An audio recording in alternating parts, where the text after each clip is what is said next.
नमस्कार मंडळी, आज आपण सार्थ श्रीमद दासबोध दशक 17वे त्यातील समास 7वा ज्याचे की शीर्षक आहे जगजीवन निरूपण ह्याचे वाचन करणार आहोत. चला तर मग संकीर्तनाने सुरुवात करूया. जय जय राम कृष्ण हरी, जय जय राम कृष्ण हरी, जय जय राम कृष्ण जय जय राम कृष्ण हरी, जय जय राम कृष्ण जय जय राम कृष्ण हरी, जय जय राम कृष्ण हरी, जय जय राम कृष्ण जय जय राम कृष्ण हरी, जय जय राम कृष्ण जय जय राम कृष्ण हरी, जय जय राम कृष्ण जय जय राम कृष्ण हरी, जय जय राम कृष्ण हरी. जय योगेश्वर श्री कृष्ण की जय हो. जय श्री राम, जय श्री राम, जय श्री, जय जय रघुवीर समर्थ. चला तर मग सुरुवात करूया. सार्थ श्रीमद दासबोध दशक 17वे समास 7वा जगजीवन निरूपण. वास्तविक अंतरात्मा स्वच्छ व शुद्ध आहे. देहाच्या संगतीने त्यास नाना प्रकारच्या सुखदुःखांचा भोग घडतो. संगतीचा परिणाम हा असा आहे. म्हणून देह धारण केल्यावर जे लोक शांत होतात आणि विवेकाने देहाभिमान सोडून देतात तेच धन्य होतात. जगात आपणच आपले मित्र किंवा शत्रू होत असतो. माणसाला संगतीने गती किंवा अधोगती प्राप्त होते. हे ध्यानात ठेवून माणसाने उत्तम संगत धरावी. त्याने आत्मचिंतन करावे, जाणतेपणा संपादन करावा आणि जीवनास धन्यता येईल त्याचाच स्वीकार करावा. आत्मसुखासकट सर्व सुखे मिळणे हे उत्तम संगतीचे फळ आहे. जीवनात माणसाने अत्यंत विवेकाने वागावे. जगात स्थिर काहीच नाही. मोठे लोक खाली जातात तर खालचे मोठे होतात. विद्येमध्ये किंवा ज्ञानाच्या क्षेत्रात देखील हा अनुभव येतो.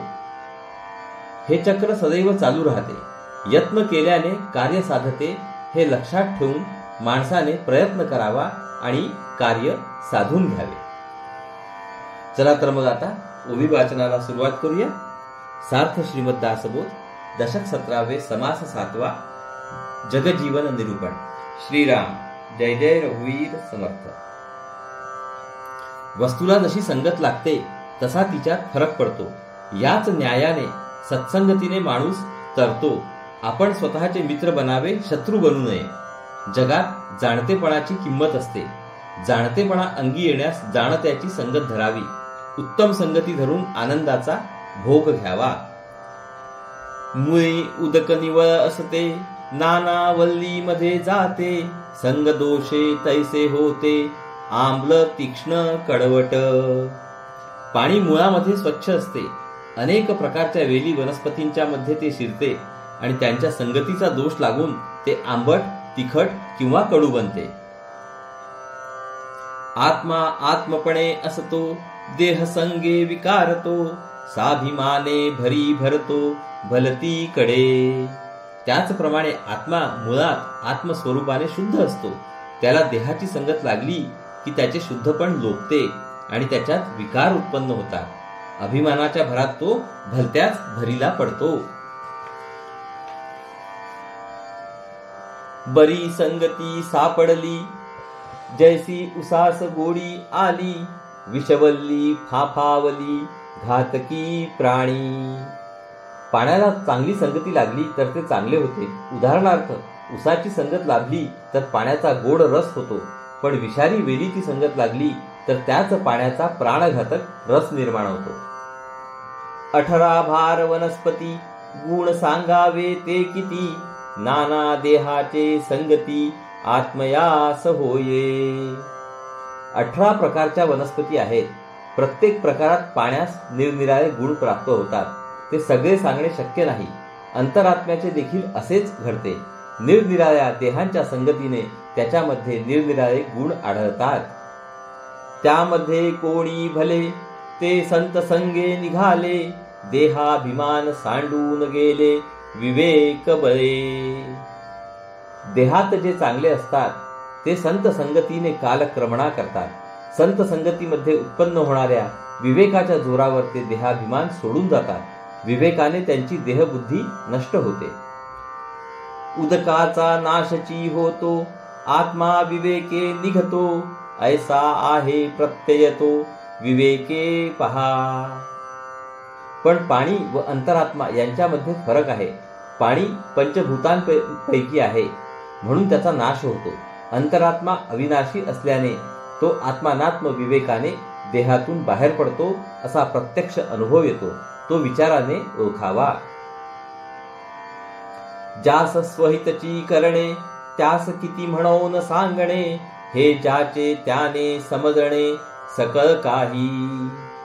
ज्याला आपले कल्याण करून घ्यायचे आहे त्याला आणखी किती सांगायचे, ज्याचे त्यानेच हे सर्व काही समजून घेतले पाहिजे. आपला आपण करी कुडावा, तो आपला मित्र जाणावा, आपला नाश करी तो समजावा, वैरी ऐसा. जो स्वतःला सांभाळतो तो स्वतःचा मित्र समजावा, जो स्वतःचा नाश करतो तो स्वतःचा शत्रू समजावा. आपले आपण अनित करावे, त्यास आडवे कोणे निघावे, एकांती जाऊन जीवे मारी आपणासी. जो स्वतःचे अकल्याण करायला निघाला असेल त्याला आडवे जाण्यात अर्थ नाही. एकांतामध्ये जाऊन तो स्वतःच आपला जीव घेतो. जो आपला आपण घातकी, तो आत्महत्यारा पातकी, या कारणे विवेकी धन्य साधू. जो स्वतःच आपला घात करून घेतो तो आत्महत्यारा पातकी समजावा. म्हणून आत्मानात्म विवेक करणारा साधू धन्य होय. पुण्यवंता सत्संगती, पापिष्टाम असत्संगती, गती आणि अवगती संगती योगे. पुण्यवान पुरुष सत्संगती धरतो तर पापवान पुरुष वाईट संगती धरतो. त्या संगतीमुळे एकाला उत्तम गती मिळते तर दुसऱ्याला अधोगती प्राप्त होते. उत्तम संगती धरावी, आपली आपण चिंता करावी, अंतरी बरी विवरावी, बुद्धी जाणत्याची. म्हणून माणसाने उत्तम संगती धरावी, आपणच आपली काळजी घ्यावी, जाणत्या माणसाचे विचार घेऊन आपल्या अंतर्यामी त्याचे विवरण करावे. इहलोक आणि परलोक जाणता तो सुखदायक, नेणत्या करिता अविवेक प्राप्त होतो. इहलोक असो किंवा परलोक असो, दोन्हीकडे जो जाणता असेल त्यास सुख लाभते. जो नेणता आहे तो दोन्हीकडे अविवेकाने वागतो. जाणता देवाचा अंश, नेणता म्हणजे तो राक्षस, यामध्ये जे विशेष ते जाणून घ्यावे. जो जाणता आहे तो देवाचा अंश समजावा, तर जो नेणता आहे तो राक्षस समजावा. या दोन्हीत जे विशेष असेल, योग्य आणि ग्राह्य असेल ते ओळखून ग्रहण करावे. जाणता तो सकळा मान्य, नेणता होतो अमान्य, जेणेन करिता होई जे धन्य तेची घ्यावे. जो जाणता असेल तो सगळ्यांना मान्य होतो, तर जो नेणता आहे तो सर्वांना अमान्य होतो. ज्याच्या योगाने आपण धन्य होऊन जाऊ तेच आपण ग्रहण करावे. साक्षपी शहाण्याची संगती, तेणे साक्षपी शहाणे होती, आळसी मूर्खाची संगती, आळसी मूर्ख. उद्योगी व शहाण्या माणसाची संगत आपण धरली तर आपण देखील उद्योगी व शहाणे बनतो.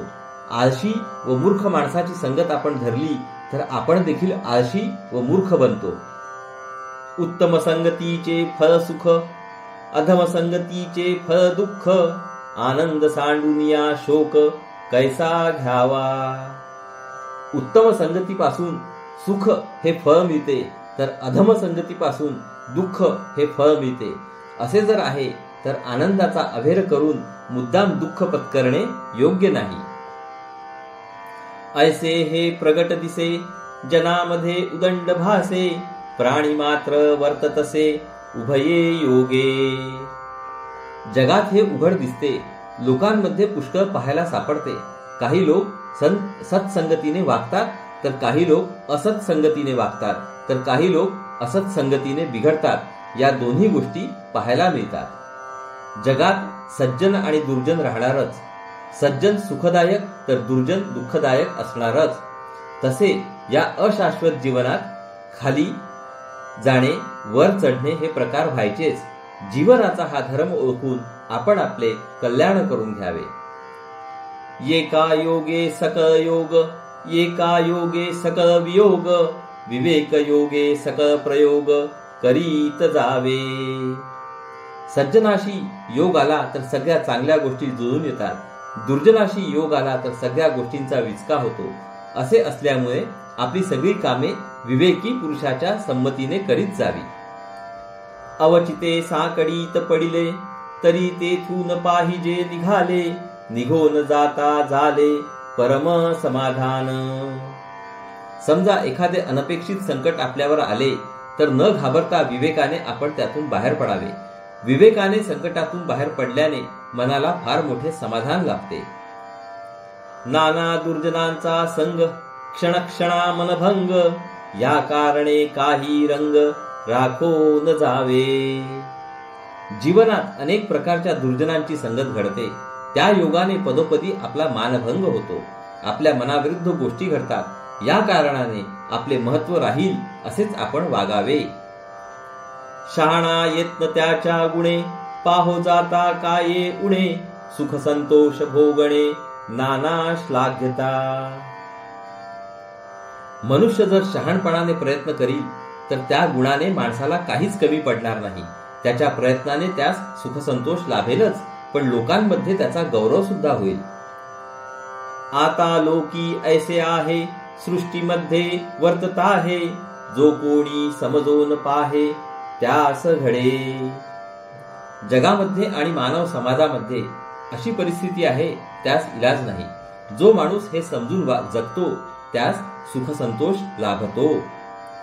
बहुरत्न वसुंधरा, जाण जाणो विचार करा, समजल्या प्रत्ययो अंतरा, माझी येतो.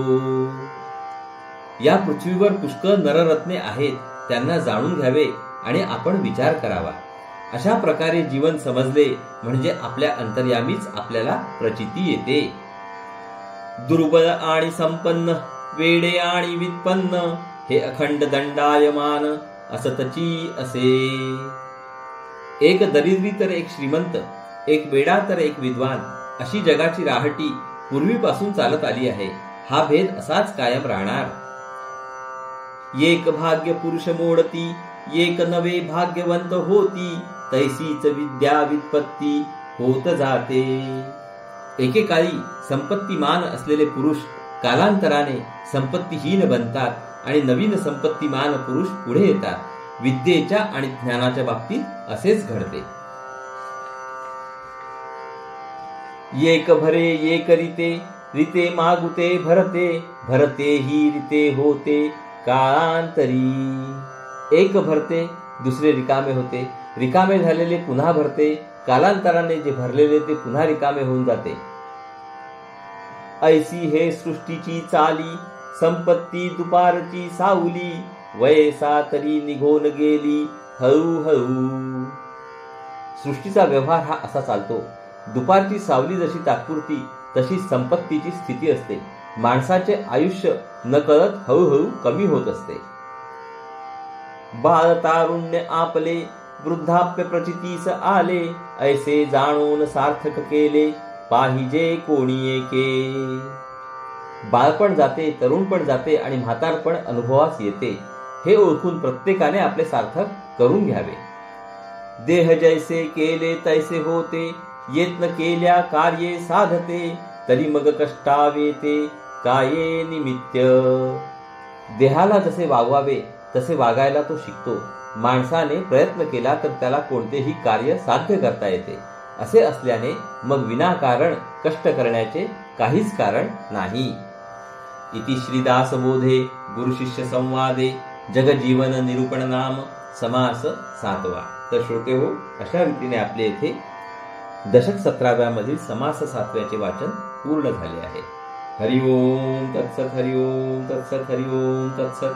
हरे कृष्ण कृष्ण कृष्ण हरे हरे, हरे राम राम राम हरे हरे, हरे कृष्ण कृष्ण कृष्ण हरे हरे, हरे राम राम राम हरे हरे, हरे कृष्ण कृष्ण कृष्ण हरे हरे, हरे राम राम राम हरे हरे, हरे कृष्ण कृष्ण कृष्ण हरे हरे, हरे राम राम राम हरे हरे, हरे कृष्ण कृष्ण कृष्ण हरे हरे, हरे राम राम राम हरे हरे, हरे कृष्ण कृष्ण कृष्ण हरे हरे, हरे राम राम राम हरे हरे, हरे कृष्ण कृष्ण कृष्ण हरे हरे, हरे राम राम राम हरे हरे, हरे कृष्ण कृष्ण कृष्ण हरे हरे, हरे राम राम राम हरे हरे, हरे कृष्ण कृष्ण कृष्ण हरे हरे, हरे राम राम राम हरे हरे, हरे कृष्ण कृष्ण कृष्ण हरे हरे, हरे राम राम राम हरे हरे, हरे कृष्ण कृष्ण कृष्ण हरे हरे, हरे राम राम राम हरे हरे। जय योगेश्वर श्री कृष्ण की जय हो। जय श्रीराम जय श्रीराम जय श्रीराम, जय जय रघुवीर समर्थ। चला तर मंडळी, पुढील भागात परत भेटूया। नमस्कार। हरिओम हरिओम हरिओम।